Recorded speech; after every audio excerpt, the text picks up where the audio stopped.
اور صبر اور نماز سے مدد حاصل کرو۔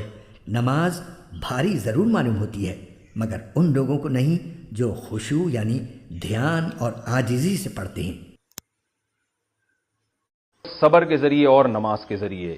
وَإِنَّهَا لَكَبِيرَةٌ إِلَّا عَلَى الْخَاشِعِينَ۔ صبر کا معنی ہے روکنا۔ میں اس کی پہلے بھی تشریح کر چکا ہوں، مجھے یاد نہیں پوری طریقے سے، میں دوبارہ کسی موقع پہ ڈیٹیل میں اس کو بیان کروں۔ مسبورہ اس مرغی کو کہا جاتا تھا جسے نشانہ باندھنے کے لیے، نشانہ سیکھنے کے لیے باندھ دیا جاتا تھا، روک دیا جاتا تھا اس کو۔ تو نبی نے منع کیا صلی اللہ علیہ وسلم نے کہ مرغیوں پہ اس طرح نشانے بازی مت سیکھو۔ تو اپنے آپ کو کیا کرنا؟ روکنا۔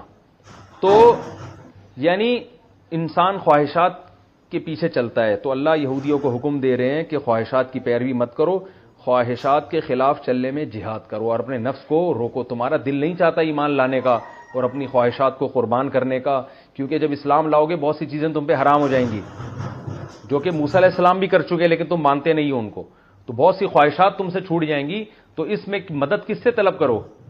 صبر کے، یعنی اپنے اندر یہ کوالٹی پیدا کرو۔ تو حدیث میں آتا ہے مَن یتصبر یصبرہ اللہ۔